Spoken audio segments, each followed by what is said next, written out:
Lab TV travels to the Walter Reed Army Institute of Research in Silver Spring, Maryland, where scientists are sending cells up to outer space so they can find new ways to treat injured soldiers here on Earth. Well, back after the Gulf War, we were noticing that a lot of the soldiers who had been in shock and who had had a trauma applied to them and were convalescing over a long period of time were exhibiting some of the same wasting symptoms that astronauts experience when they're in space for a long period of time.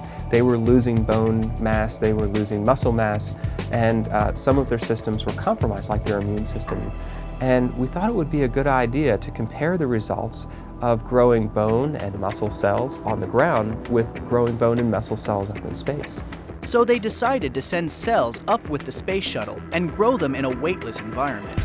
Now you might think things are weightless on the shuttle because they're beyond the pull of Earth's gravity. But the Space Shuttle only travels about 200 miles above the Earth. At that height, there's 11% less gravity.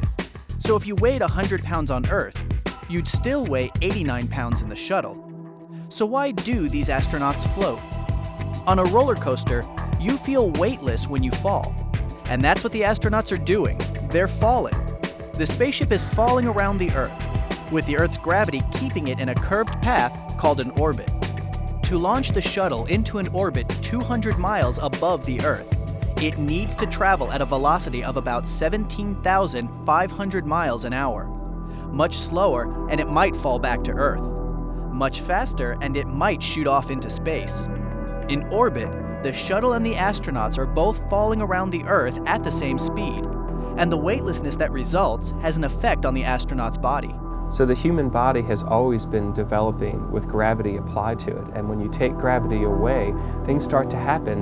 Bones begin to demineralize, they begin to weaken, muscle mass begins to reduce, and the immune system doesn't respond in the same way, so it has a tougher time fighting some of the infections. But it also affects you at the cellular level too, particularly when cells are trying to grow and renew themselves. My team is a group of engineers and scientists who have put together some equipment that flies on the Space Shuttle that grows cells automatically so that we can see how they behave in space and then compare them to the results of cells that were growing on the ground. This equipment is called the Cell Culture Module. It grows cells in an environment just like the human body.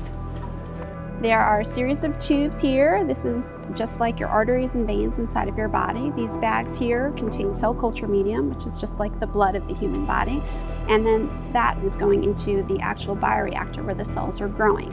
Fluids are able to flow completely through the system, going from the brain, being the circuit board of the system, to the heart, which is the pump, to the lungs, and back through the system through this series of tubes. It's completely automatic. Once they're in space, the astronauts just push a button to let the module know that it can start its experiments. If we're going to stay in space for a longer period of time, we really need to answer these questions. And every time we answer one of these questions to learn how to be in space for a little bit longer, we've answered some of the questions about how to battle some of the diseases or some of the aging that happens back here on Earth.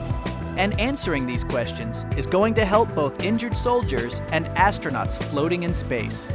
If you're studying science and you're studying math, you're going to be the one to come up with the next great thing, whether it's the next gadget coming down, whether it's the next spaceship that's going to go up into space. You're going to be the one that's inventing the thing that's going to change the way that mankind looks at their world.